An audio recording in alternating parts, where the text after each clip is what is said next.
Bienvenue à tout le monde. Nous sommes très heureux d'avoir assisté à la messe ensemble et remercier Dieu pour cette occasion qui nous a été offerte de célébrer le témoignage du Père Henri Boulade qui nous a marqués et qui a transformé la vie de beaucoup de monde à travers le monde.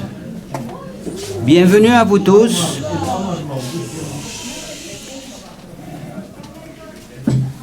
Bienvenue aux représentants politiques, M. André Morin, M. Aref Salem, Sayedna, Milad. Bienvenue aux membres de la fondation de la paroisse de la cathédrale Saint-Sauveur, de l'entraide Bois de Boulogne, des amis du Père Boulade et de tous les chers amis que je n'ai pas mentionnés. Avant de vous présenter M. Pierre Chammas, le président du Rassemblement des chrétiens du Moyen-Orient, je vous dis qu'on a un programme et on aimerait que beaucoup d'entre vous puissent parler et s'exprimer aujourd'hui. Alors, M. Pierre Chammas. Merci beaucoup, Raoul. Merci, Sayedna, pour cette très belle messe. Et merci pour la famille Boulade d'être parmi nous aujourd'hui. Quelqu'un de la famille m'a dit, mais un grand merci pour cette festivité, pour cette mémoire du Père Boulade. J'ai dit, c'est vraiment la moindre des choses. Quelqu'un qui a travaillé pour nous tous pendant 80 ans. La plupart de nous dans cette salle le connaissent à travers parfois des entrevues, sur Skype, en personne. Il est venu plusieurs fois à Montréal. Moi, je l'ai rencontré 2 ou 3 fois grâce à l'entraide de Bois de Boulogne. Et on est vraiment ému d'avoir une personnalité comme ça, qui est melkite, qui est jésuite, qui est universelle et qui porte vraiment les valeurs universelles que nous croyons. Alors, bienvenue à cette action de grâce. Nous avons tous connu le Père Boulade. Nous avons été marqués par sa grandeur et son amour chrétien.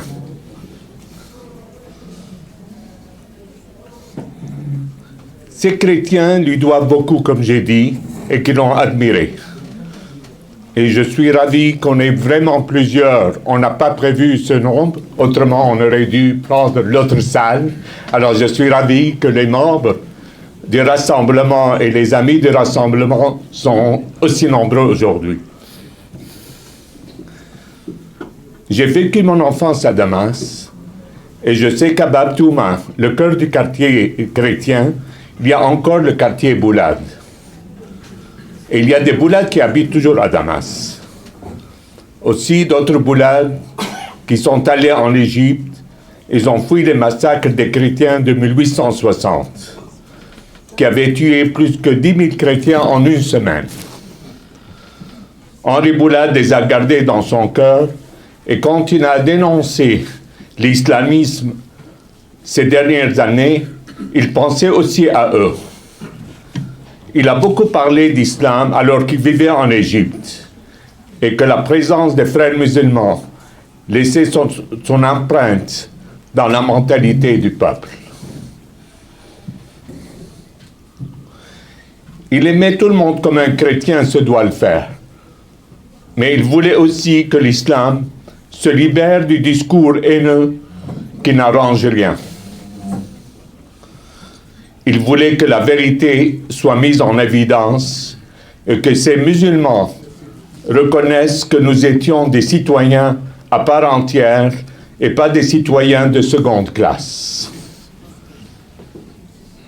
Il a aussi voulu que les sociétés d'accueil européennes et américaines qui accueillent les millions d'immigrants musulmans chez eux soient sensibilisées aux dangers qui les guettent s'ils doivent abandonner leur foi chrétienne. Il n'y a pas seulement des devoirs d'accueil envers les immigrants. Il y a aussi un devoir qui incombe à ces immigrants, celui d'aimer la société d'accueil qui les a reçus et qui leur a donné la chance de vivre dans une société de droit, comme ici au Québec, économiquement prospère. Il y a un devoir d'intégration et de reconnaissance.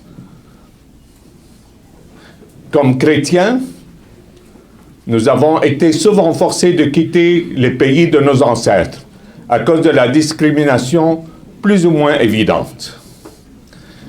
Nous voulons accueillir nos frères musulmans dans le besoin, mais nous avons besoin de nous sentir en sécurité à long terme. Père Boulad a combattu pour cette justice, pour l'avenir de nos enfants. Si la mentalité du peuple hongrois a retenu son attention, si les valeurs chrétiennes de la famille sont respectées en Hongrie, c'est parce que la civilisation chrétienne est bien galvaudée moins qu'ailleurs.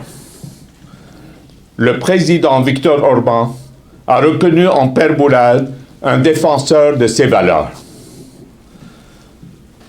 et lui a décerné l'ordre du mérite hongrois dont il était tellement fier par la suite.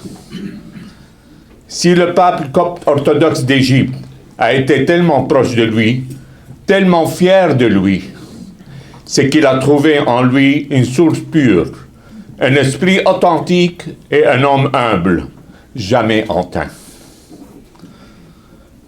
Père Boulad était fier d'être un Alexandrin. Il avait une dévotion pour Saint François qui s'occupait des pauvres.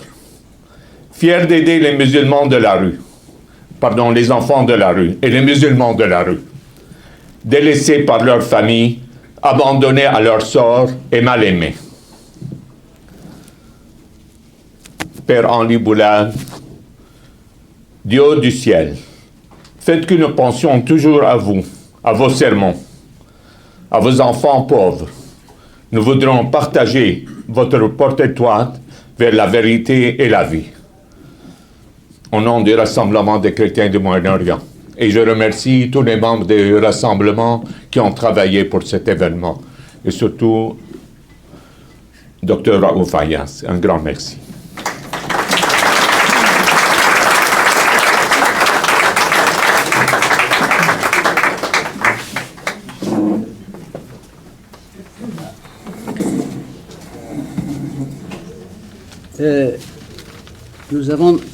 Nous avons demandé à Monique Kouzam de nous préparer un témoignage qui résume un peu la vie et les réalisations du Père Boulad.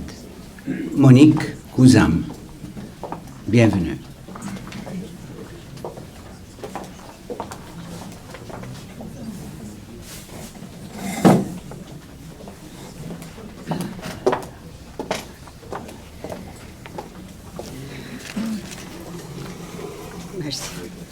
Merci Raouf. Chers parents et amis, distingués invités, Monseigneur Milad El-Jawish, je vais adresser cet hommage au Père Boulad sous forme de lettres en votre nom et au nom de toutes les personnes qui l'ont connu, mais qui ne sont pas présentes aujourd'hui. J'ai opté pour cette forme d'écriture, sachant que le fait d'écrire à la personne aimée tout ce qu'on n'a pas eu l'occasion de lui dire de son vivant, c'est une des façons qui peut nous aider à traverser notre deuil. Je tiens à préciser qu'aucune phrase qui sera dite ne pourra vraiment cerner le Père Boulad, car il est insaisissable. Mais je m'en voudrais de ne pas décrire ce qu'il représentait à nos yeux, même si cela va contrarier son esprit d'humilité. Après tout, en tant que disciples, ne devrions-nous pas mettre en pratique l'enseignement que notre Maître nous a appris et dire la vérité, rien que la vérité? Cher Père Boulad, nous voilà tous réunis en ce lieu pour vous rendre hommage en notre nom et au nom de toutes les personnes qui vous ont côtoyé, connu, aimé et chéri. Nous voulons vous exprimer toute notre reconnaissance pour tout ce que vous avez été et semé durant votre séjour sur cette terre, que vous avez réussi à rendre meilleur. Ce qui vous a voulu l'attachement et l'adhésion d'une multitude de personnes de différents pays. L'image la plus forte et la plus vraie qui nous vient à l'esprit quand on pense à vous, c'est une magnifique explosion de passion, de conviction, d'humanisme, de courage et de confiance, avec ce fort désir de changer le monde, que vous n'avez pas arrêté d'appliquer tout au long de vos 91 ans. Dans une de vos lettres, vous vous décriviez comme « Je suis un fou, un ambitieux, un passionné, ayant une conscience aiguë de ma fragilité et de ma faiblesse. Je veux changer la face du monde et de l'Égypte, et je me refuse de ne mettre aucune limite à mes rêves et à mes désirs, car je pense que Dieu est capable de faire fleurir sur le fumier de ma personne et de ma vie une immense moisson d'amour. Non, vous n'êtes pas un fou comme tel, mais vous êtes un fou de Dieu. Et quel privilège avons-nous eu de vous avoir sur notre route. Vous avez été pour chacun de nous soit un ami, un père, un frère, un conseiller, un confident, un porte-parole et un défenseur de la vérité et des chrétiens du Moyen-Orient. Enfin, un modèle à suivre. Vous avez été une personne remarquable, d'une personnalité inclassable, et ne vous en vantiez jamais. Éducateur, conférencier, professeur de théologie, vous étiez humble et discret, comme une source qu'on découvre presque au hasard dans un coin ensoleillé du jardin. Et ce, malgré tous les diplômes, les palmes, les distinctions que vous avez reçues tout au long de votre vie. Homme de foi, de prière et d'une grande spiritualité, vous saviez mettre votre cœur brûlant en toutes choses.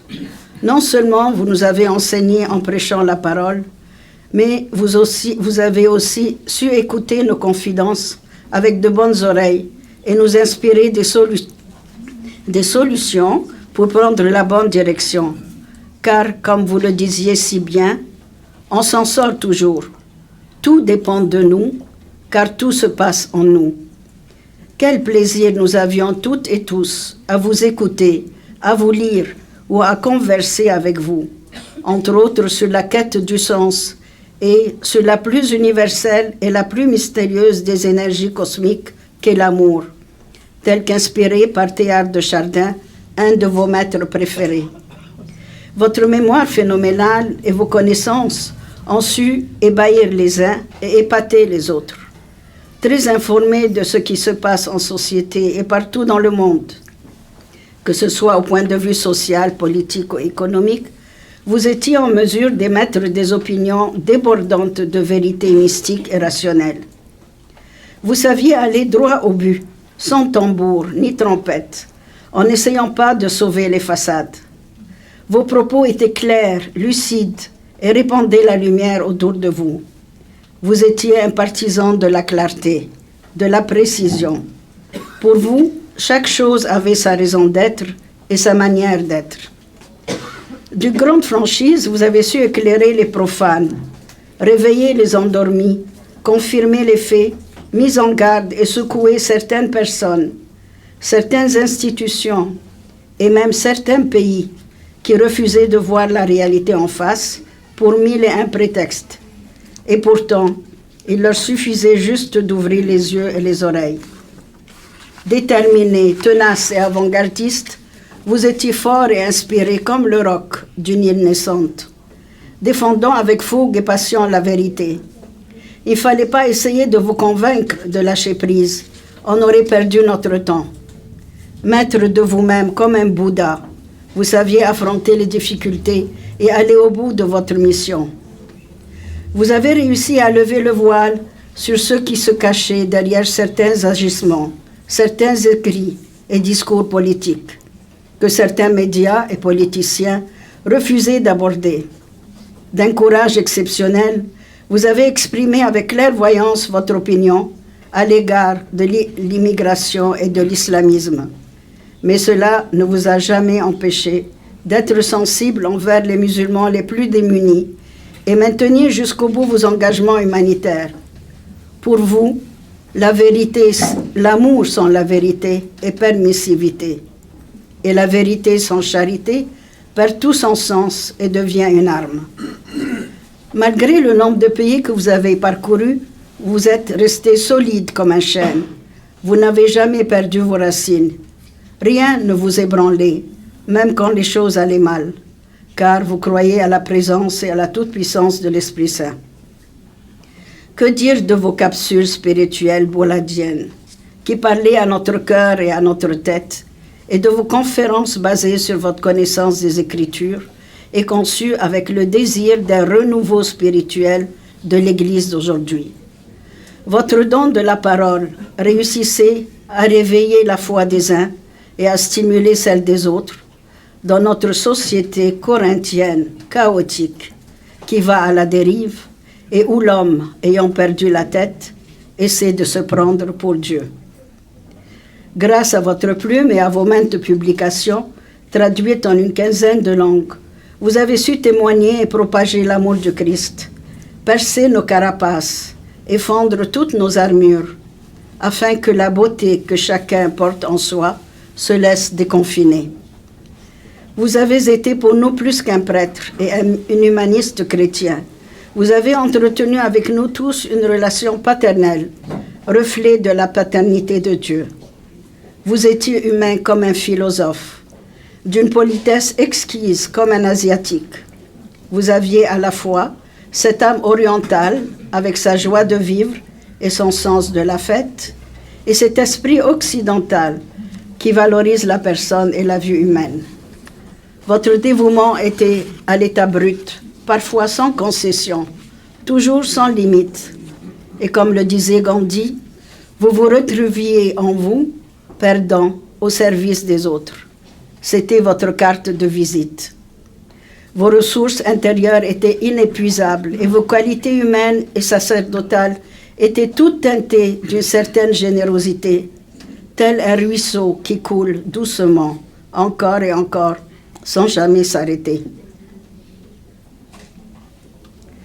D'une grande sagesse et d'une grande patience, vous avez su faire du temps votre allié.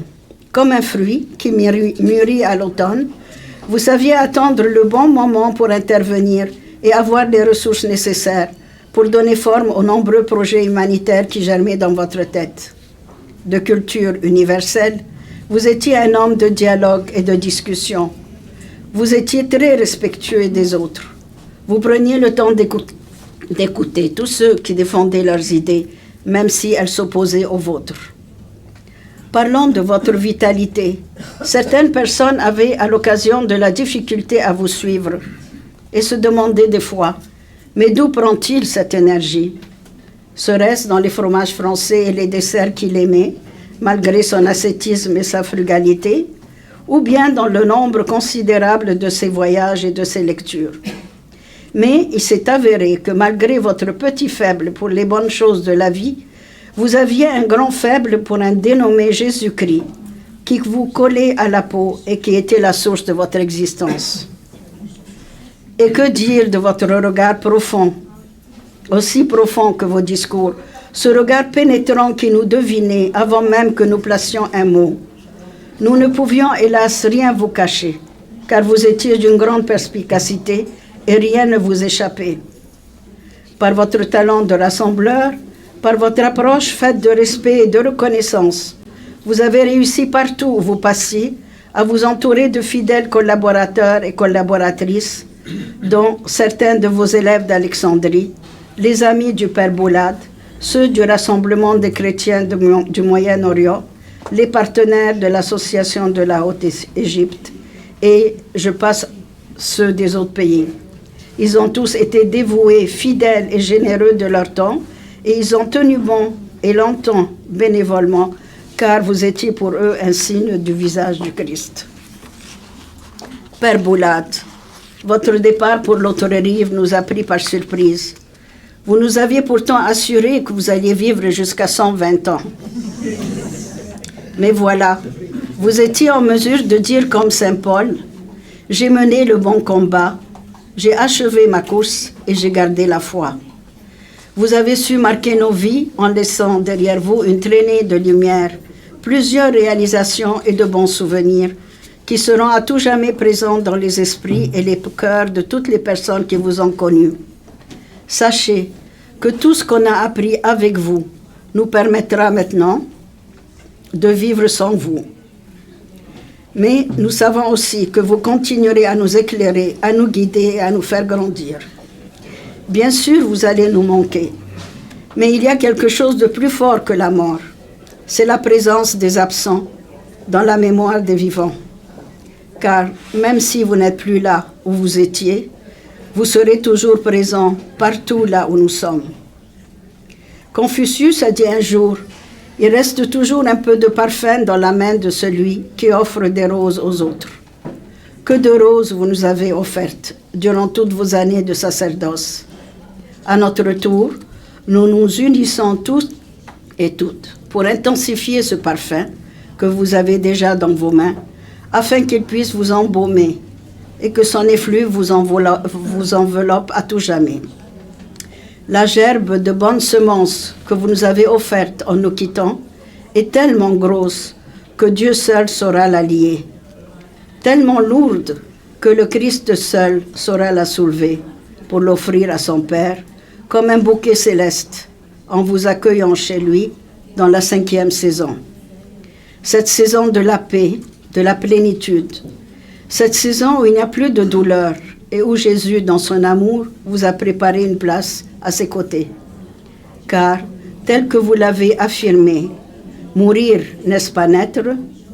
Nous ne vous disons donc pas adieu, mais reposez en paix, car maintenant vous êtes à Dieu. Que le vaste réseau d'amis et de connaissances vous enveloppe d'un chaud manteau de douceur et de tendresse, que la totalité de l'humanité puisse habiter dans votre cœur et que votre mort devienne une condition de plénitude telle que vous l'avez toujours souhaité. Quant à nous, nous savons comme croyants que la mort est un destin mystérieux, mais qui n'aura jamais le dernier mot, car elle est remplie de promesses. C'est pourquoi notre âme continuera à poursuivre sa carrière. À présent, je vous invite tous à fermer vos yeux et à écouter une des belles prières écrites par le Père Boulade, qui s'intitule « Seigneur, donne-moi de découvrir la dimension divine et sacrée de ma vie. Seigneur, tu n'es plus parmi nous avec ton corps de chair et de sang, mais tu veux que je sois à ta présence pour mes frères et sœurs d'aujourd'hui. Tu n'as plus de mains, mais tu as mes mains pour porter secours aux malades, caresser le visage du vieillard. Tu n'as plus tes yeux, mais tu as mes yeux pour regarder celui que personne ne voit, lui faire sentir qu'il existe. Tu es ma bouche et mon sourire pour réveiller le goût de vivre chez tous ceux qui l'ont perdu. Chacun de mes actes, Seigneur, peut devenir un sacrement, si c'est ton esprit qui l'inspire, si c'est ta présence qui l'anime. Donne-moi de découvrir la dimension divine et sacrée de ma vie, de mes rencontres, de mes activités, pour qu'elles acquièrent un sens ultime, un goût d'éternité. Que mon action soit ton action, mon engagement ton engagement. Donne-moi par-dessus tout la force d'aimer toujours mieux, toujours davantage. Ainsi soit-il. Avec toute notre considération et au nom de toutes les personnes qui vous ont connu. Merci à tous pour votre écoute.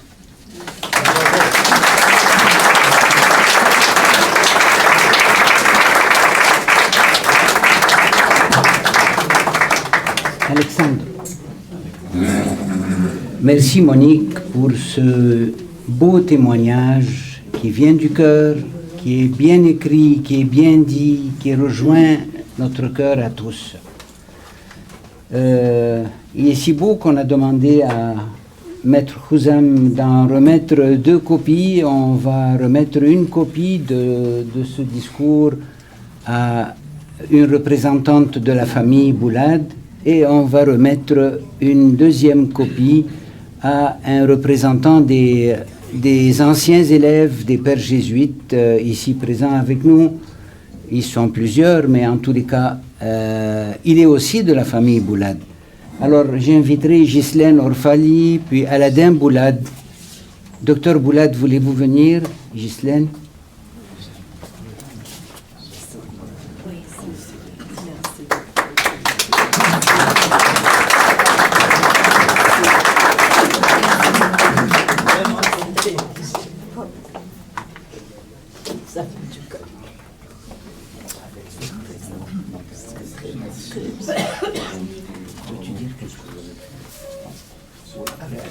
Aladin, veux-tu dire quelque chose?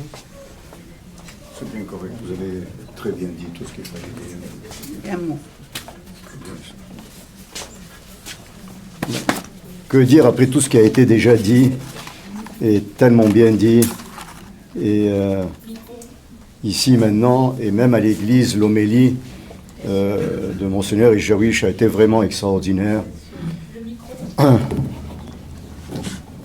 Je dis que dire de plus que ce qui a déjà été dit, et ça a été extrêmement bien dit, et je disais aussi l'homélie de Monseigneur Ejaouich, c'était vraiment un témoignage extraordinaire. Moi, Henri, le père Boulad, non seulement on est de la famille, mais aussi ça a été mon professeur de religion, en plus après ça de langue, après ça a été mon préfet, et après ça a été mon recteur dans toutes mes années, mes 12 ans de prison, j'allais dire de jésuite. Et lui-même d'ailleurs, à la fin, il avait, comme on dit, des idées révolutionnaires. Il n'était plus très d'accord avec les jésuites qui s'étaient, avec les années, éloignés de tout ce que saint Ignace de Loyola avait voulu faire pour les jésuites. Et pour ça, il s'est fait taper sur les doigts et il a toujours continué à tenir tête et à faire tout ce qu'il voulait à travers le monde. On a parlé de la Hongrie, il y a eu la France, puisqu'il a été aussi... il a eu à l'Assemblée nationale, il a été reçu et il a eu la Légion d'honneur. Et on ne parle pas non plus de ses voyages au Soudan, en Afrique, avec toutes ces... pratiquement ces conversions. Hein, il a converti. Il y a beaucoup de musulmans, de gens qui sont ici actuellement, et qui ont été convertis grâce à lui, qui sont partis à travers le monde. Et donc il a vraiment fait son devoir de chrétien, de prêtre, de professeur, d'écrivain, d'auteur. Il a tout fait. Et Monseigneur Ejaouich a vraiment résumé la chose aussi de son côté très très bien. C'est vraiment... Et sans compter, après ça, il y a eu aussi Pâche, il y a eu Caritas Égypte. Les enfants dans la rue en Égypte. Et les enfants, et avec sœur Emmanuel, pour ceux qui l'ont connu, il allait là-bas avec j'allais dire les poubelles, avec tout ça. Exactement. Il a énormément fait dans son show, toujours simplement avec modestie. Les écoles qu'il a faites, Alexandrie, les petits villages pour les pauvres, pour qu'ils puissent avoir quelques jours par an au bord de la mer. D'ailleurs, son œuvre continue. Hein. Si vous voulez, ils ont toujours besoin de, j'imagine, de donations et de choses comme ça pour que ces petits puissent continuer et avoir une éducation et avoir des vacances quelques jours dans l'année. Que dire encore? Il y a eu tellement de choses. Il a plus de 30 livres qu'il a fait. Monseigneur Ejaouich a parlé d'un qui lui tenait particulièrement à cœur, le Christ en jeans, Jésus en blue jeans. Il en a eu beaucoup. Le dernier aussi a été un peu un genre de résumé. Je sais qu'en ce moment, il y en a ici aussi qui sont là, quelques-uns en vente, mais Il en a tellement écrit, et chacun dans un domaine souvent différent. C'est vraiment une œuvre énorme qu'il avait fait. Alors, paix à son âme, il nous voit là d'en haut, et il doit être content.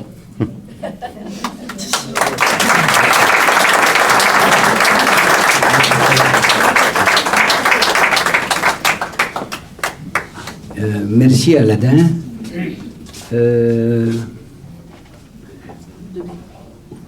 Un petit mot de Ghislaine Orfali, sa nièce.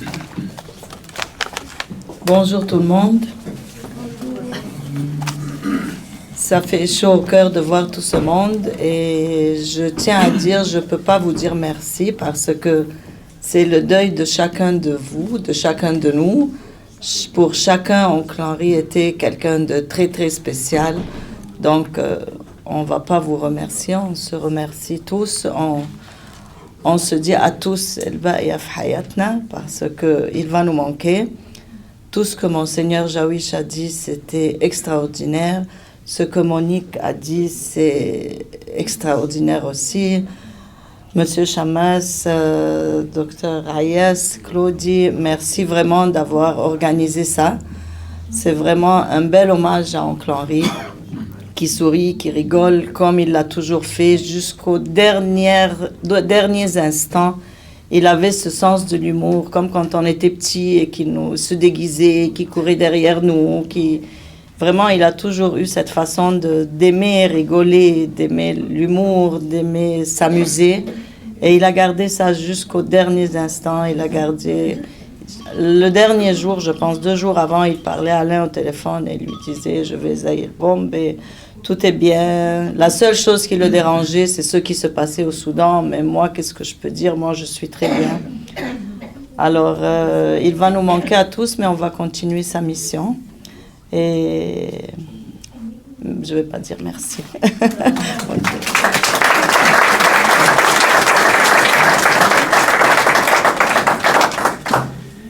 Je me rends compte qu'à côté de la belle photo, on avait mis un cierge, mais on a oublié de l'allumer. Peut-être aussi qu'on n'a plus les briquets comme on avait autant dans le passé, mais je me sens pas mal parce que c'est lui qui est la flamme.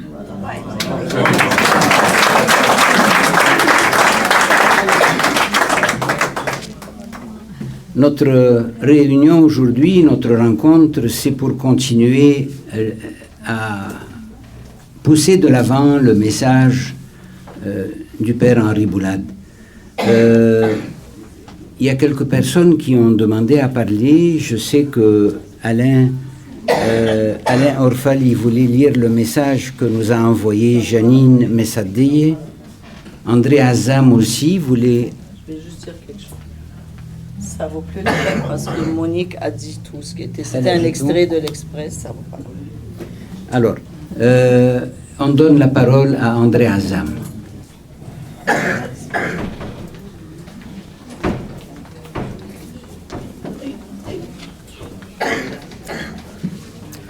Moi, je veux juste vous dire que Henri Boulade a vécu non pas 120 ans, mais plusieurs centaines d'années.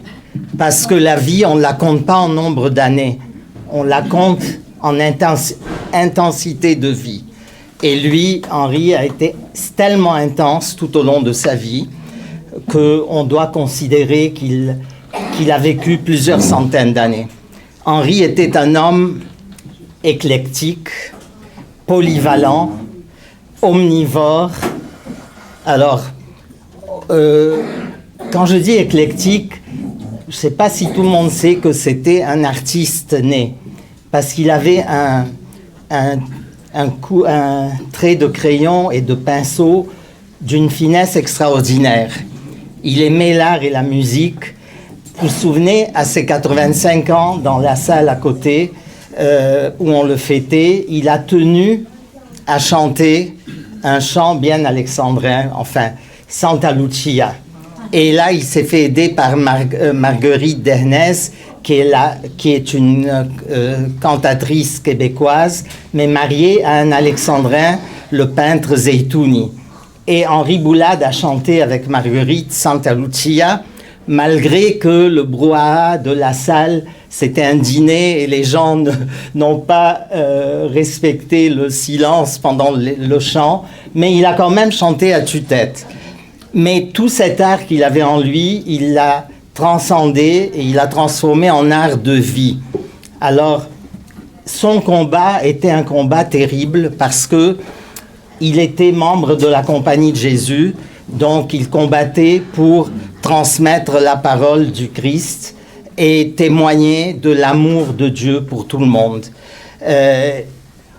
C'était aussi un omnivore parce qu'il voulait tout faire, il était ambitieux, il voulait embrasser tout et comme Don Quichotte, il combattait les moulins à vent et il a voulu combattre tous les problèmes de la société en Égypte et dans le monde.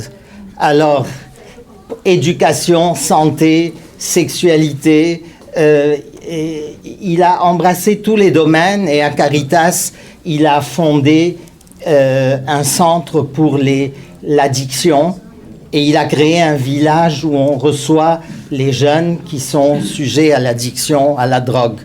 Il s'est occupé des enfants de la rue, en Haute-Égypte, éducation, santé, des projets socio-économiques. Il a voulu embrasser tout ce qu'il pouvait faire pour résoudre les problèmes immenses de cet ancien pays, le plus ancien du monde, l'Égypte, et dans lequel il s'est senti profondément égyptien. Alors aussi, il a rendu hommage à son nom, Boulade, qui vient de foulaise, c'est l'acier. Alors il a été un homme d'acier, compagnon de Jésus, il a combattu très fort. Et je voudrais surtout dire qu'il avait un don de pédagogue extraordinaire. J'ai été son élève comme Aladin, et à ce moment-là, j'étais préadolescent. Avec lui, il avait une manière d'éduquer, et ça, c'était avant même qu'il ne fasse des études poussées de pédagogie aux États-Unis. Il avait 25 ans à l'époque, et puis l'impression était tellement forte qu'on est resté amis durant toute la vie. Et c'était un homme de parole, il a beaucoup écrit, mais il y a encore des livres sur sa table de chevet qui devraient être publiés, notamment sa biographie. Alors j'espère que ça va être fait.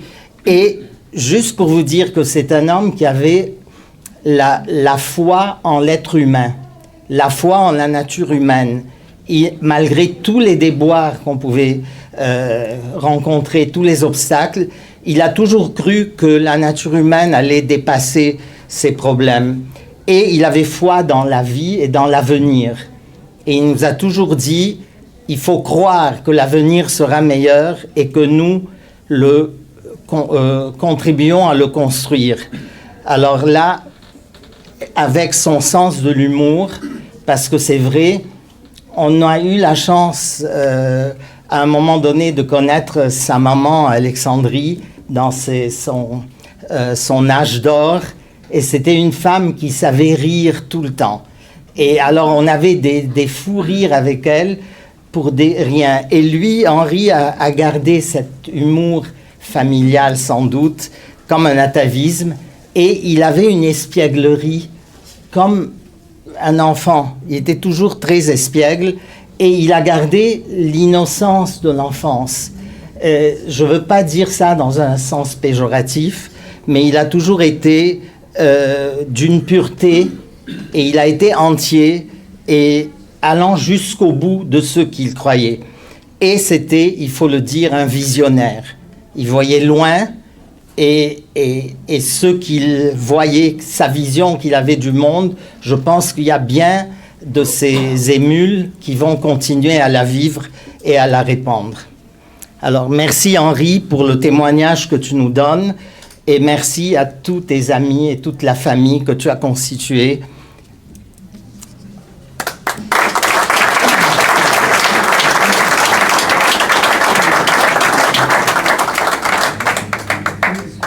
André Azam, merci pour ce témoignage authentique, C'est vrai qu'au collège, il y avait Hafif Azam, il y avait Claude Azam, il y avait André Azam. Vous êtes... et Bob Azam aussi. C'est ça. Alors, avant de passer au prochain témoignage, j'aimerais juste dire un petit mot sur cet aspect ou cette... l'idée que le père Boulad avait sur l'islam. Les gens pensent qu'on est fanatique, un chrétien fanatique quand on est contre l'islamisme. Mais lui, ce qu'il reprochait à l'islamisme, c'est que l'islamisme empêchait l'islam de se développer et d'être à l'ère du temps. L'islamisme empêchait les musulmans de vivre au XXe siècle ou au XXIe siècle. Il empêchait les musulmans de vivre leur vie. Et il voulait que les musulmans restent au XIIe siècle, puis au VIIe siècle, puis au IIIe siècle. Alors c'est ça qui reprochait à l'islam radical, à l'islamisme. Il n'était pas un fanatique, c'était un homme à l'esprit ouvert qui acceptait tout le monde, mais qui voulait que chacun s'épanouisse dans ses convictions. Alors ça, c'était une parenthèse que nous... Parce que nous, des fois, ils disent que les chrétiens du Moyen-Orient, au Canada, ils ne veulent pas le multiculturalisme, puis ils refusent les étrangers, puis l'immigration, ils s'en plaignent, puis il y a des femmes voilées partout à Saint-Laurent, puis partout à Cartierville. Ce n'est pas ça. C'est cette régression, cette non-acceptation du Québec, ce rejet des valeurs. Nous, on est en train de combattre pour avancer, puis ça nous prend un gros effort pour amener nos enfants à la messe, ça nous prend un gros effort pour maintenir le flambeau. Puis là, eux, ils veulent qu'on retourne en arrière, puis qu'on fasse le jeu d'extrémistes politiques, idéologiques. Alors, c'était juste excusez-moi, cette parenthèse qui n'est pas personnelle, ça rejoint le message du père Boulad. Absolument.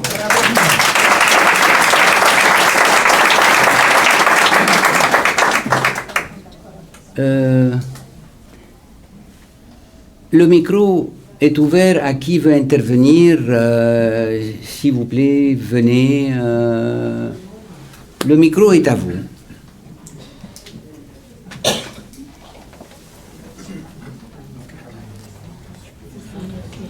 C'est la clôture à M. Milad, peut-être. Sayedna? J'ai beaucoup parlé.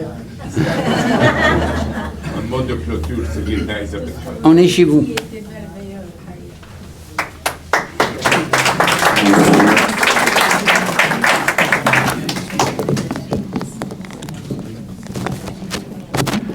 Alors, merci de nouveau au rassemblement de nous avoir donné cette occasion de dire un grand merci au Père Henri.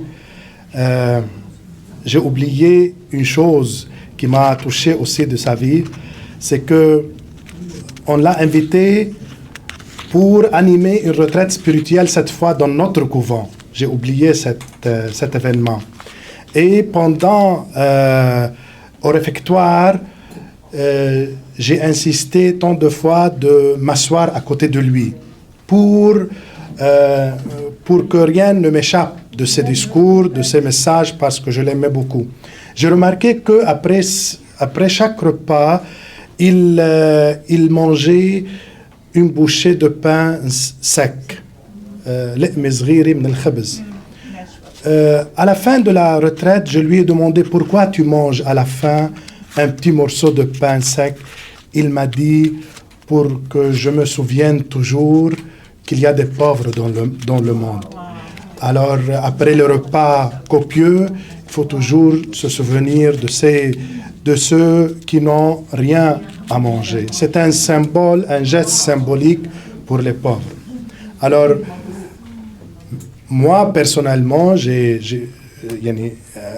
il m'a beaucoup touché et merci pour cette occasion pour montrer mon influence personnelle de lui. Alors, merci pour votre présence. C'est bien d'augmenter et de telles occasions où on met sous les lumières nos personnalités orientales, nos personnages qui ont influencé notre vie, que ce soit à Bouna-Boulad ou autre. Merci beaucoup. Saint-Sauveur, aujourd'hui, la cathédrale, le centre communautaire, est content de vous voir et de vous revoir. Je sais que parmi vous, il y a des personnages qui, anciens, les anciens salvatoriens, qui, moi, comme évêque depuis 2 ans, j'aimerais toujours vous revoir ici dans ce centre. Bienvenue à tout le monde.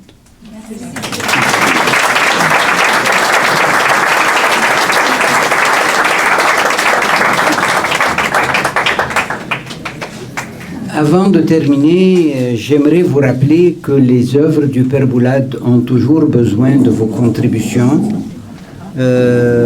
Monsieur Michel Makram, au fond de la salle, est prêt à accueillir vos demandes de livres, vos propositions de donation. Et merci à tout le monde d'être venu. Merci Monsieur André Morin, merci Arif Salem. Juste un petit mot en hommage à toutes les œuvres de Père Boulad. Est-ce qu'on peut faire le chant d'espoir et d'adieu et que tout le monde garde le flambeau pour aimer notre prochain? Oui, oui. Venez mener le... Venez... Si on... Faut-il nous quitter sans espoir? Faut-il nous quitter sans espoir de retour? Faut-il nous quitter sans espoir de nous revoir un jour? Ce n'est qu'un au revoir, mes frères, ce n'est qu'un au revoir. Oui, nous reverrons, mes frères, ce n'est qu'un au revoir.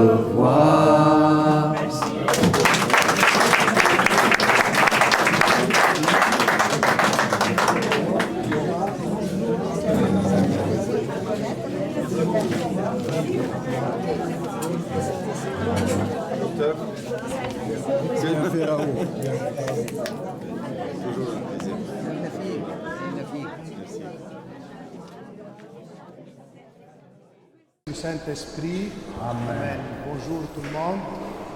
Cher Abouna Rabi', chers dignitaires, chers amis et familles du Père Henri Boulad, nous sommes rassemblés aujourd'hui dans cette messe pour célébrer la mémoire de notre cher Abouna Henri Boulad, ce théologien égyptien jésuite. Merci, grand merci au rassemblement des chrétiens du Moyen-Orient d'avoir pris cette initiative pour honorer cette personnalité orientale de haute qualité. Merci au président Pierre Chammas, au docteur Raouf et à tous les membres du RCMO. Le plus beau et sincère hommage que je puisse rendre au Père Henri Boulad, c'est de raconter mon histoire personnelle avec lui. Histoire qui ne manque pas de mystérieux et de providentiel.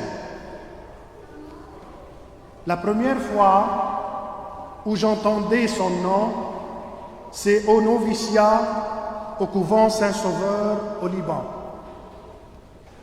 Pendant une retraite spirituelle annuelle, on lisait au réfectoire, pendant que nous mangions, un de ses livres. C'était un petit traité sur la vie religieuse intitulé Al-Hayat al-Rahbaniya fi Ayyamina.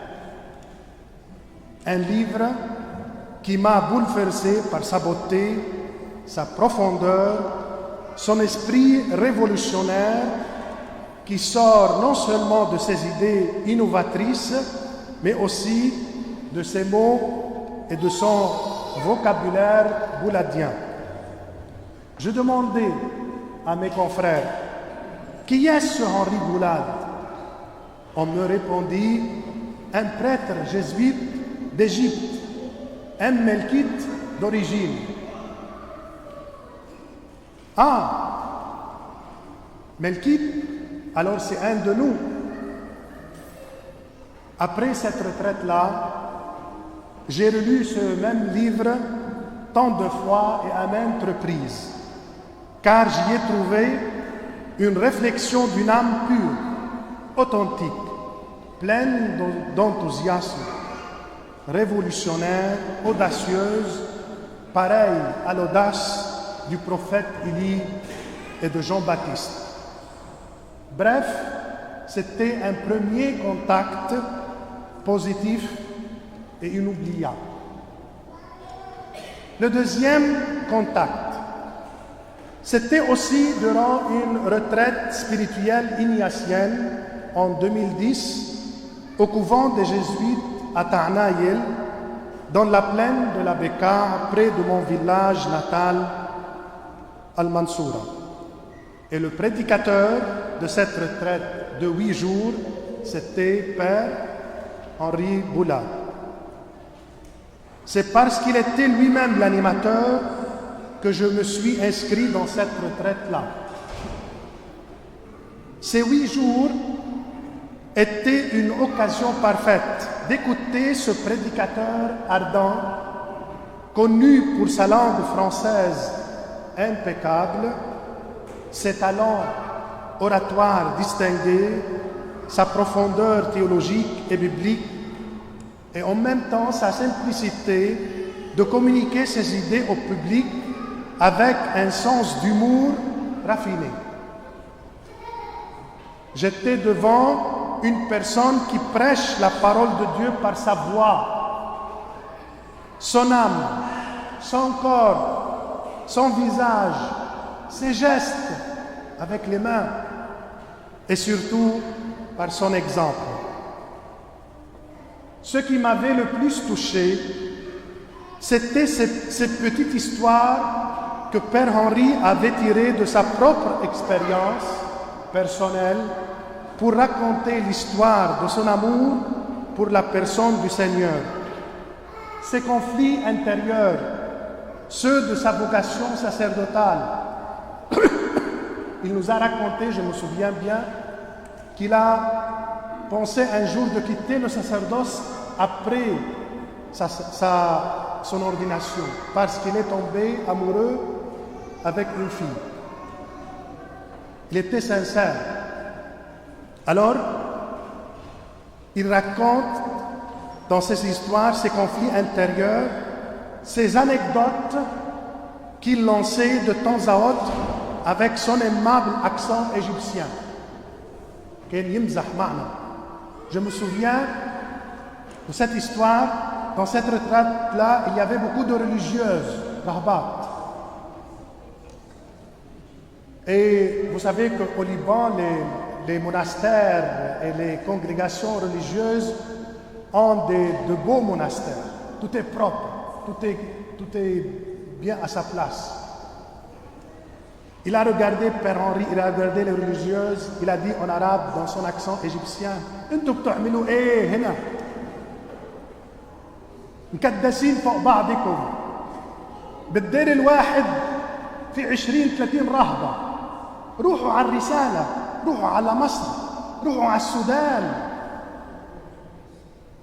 عايشين ايه هنا؟ تعملوا ايه؟ إذا في خدش عندكم بالحيط بالمدرسة ما بتدهنوا الخدش، بتدهنوا المدرسة كلها. ده مش الإنجيل، ده مش الرهبنة. Je me souviens bien de cette petite histoire. Il était audacieux. Père Boulade savait comment toucher les cœurs par son enseignement authentique. enseignement qui vient non seulement des livres et des bouquins théologiques, mais surtout de son expérience humaine, de ses plaies et ses joies, de ses conflits et ses victoires. Sa parole s'est faite chair. C'est un homme de Dieu dont la cause est une, c'est Jésus. Et comment rapprocher son mystère insondable aux gens contemporains de ce monde, aux gens des rues et des bistrots, aux gens du métro, boulot, dodo. C'est le souci premier, par exemple, de son livre dont le titre ne passe pas sans choc. Jésus en blue jeans. Un de ses livres s'intitule comme ça, Jésus en blue jeans. Étant jésuite, par son éducation, Père Henri n'a pas hésité à casser parfois les stéréotypes théologiques fermés, rien que pour rendre Jésus compréhensible aux gens d'aujourd'hui. Je me souviens toujours de sa fameuse expression « J'ai 82 ans et Jésus ne m'a pas encore appelé. Ma vocation, c'est encore à venir, à 82 ans. » Une telle déclaration n'est qu'une preuve de son zèle apostolique sans limite. Le troisième contact, c'était en Belgique. Père Boulad m'a poursuivi jusqu'à Bruxelles. Une de ses amies fidèles, Suzanne Koutsi, Allah yarhamha, épouse de Karim Farhat, aussi une égyptienne melkite, l'a invitée un jour à mon église, Saint-Jean-Chrysostome à Bruxelles, pour donner une conférence à propos du printemps arabe et la montée de l'islam radical, un thème très cher au cœur du Père Henri. Ici se manifeste clairement l'audace de ce jésuite, qui ne s'attarde pas à mettre la main sur la blessure et nommer les choses par leur nom, en partant de sa longue expérience et son contact avec l'islam en Égypte et de ses réflexions pertinentes et scientifiques. Je pourrais dire que ce thème dominait sa pensée dans ces dernières années et constituait une de ses préoccupations principales, la montée de l'islam radical. Le quatrième contact, le dernier, je ne sais pas, c'est aujourd'hui. Moi, qui suis devenu évêque dans ce pays lointain, Père Boulad ne veut pas me relâcher. La providence divine a voulu que notre relation d'amour et mystérieuse soit couronnée par cette messe de quarantaine à l'hommage de ce prêtre que j'aime appeler le fou du Christ, Majnoun el-Masih. Lui qui a écrit un autre livre sans pareil qui s'intitule « L'amour fou de Dieu ». De ce même livre, j'aimerais partager avec vous un texte éblouissant que j'ai gardé dans mes notes et qui reflète bien l'esprit du Père Henri. Je cite, c'est lui-même qui parle maintenant. J'ai découvert aujourd'hui, comme jamais auparavant, l'amour fou de Dieu pour moi. J'ai compris, comme dans un éclair, à quel point je suis tout pour Dieu, à quel point je suis l'unique amour de son cœur, l'unique préoccupation de son esprit, l'unique souci de sa vie. Cela paraît énorme, exorbitant, impie, sacrilège. Quelle prétention! Moi, l'atome, le microbe, le rien, moi, le petit Henri, je serai tout cela. Et à quel titre? À aucun titre, sans aucun titre, sans la moindre cause ni la moindre raison, sinon qu'il a plu à Dieu de m'aimer à la folie, de faire de moi son fils, son petit, son unique, son bien-aimé, en qui il met toutes ses complaisances. C'est là la découverte ultime de ma vie, celle qui fonde et justifie tout le reste. C'est l'alpha et l'oméga de mon existence, l'alpha et l'oméga de ma philosophie, de ma théologie, de ma spiritualité, de ma mystique. Je suis tout pour Dieu. Pour Dieu, je suis seul, unique au monde. S'il m'a, il a tout. Et s'il me perd, il perd tout. Que celui qui veut être jaloux le soit. Il ne dépend que de lui de faire la même découverte. Je ne puis la faire à sa place, car si je mets cette expérience au pluriel, je la pervertis et lui faire perdre toute signification. C'est une expérience absolument singulière qui ne peut se vivre que de personne à personne. Fin de la citation. Avec vous, mes chers amis, je dis, Père Henri, que ta mémoire soit éternelle. Réjouis-toi maintenant dans le sein de ton époux divin, à qui tu as consacré ta vie, ta parole, ta pensée, tes talents et surtout les battements de ton cœur. Amen.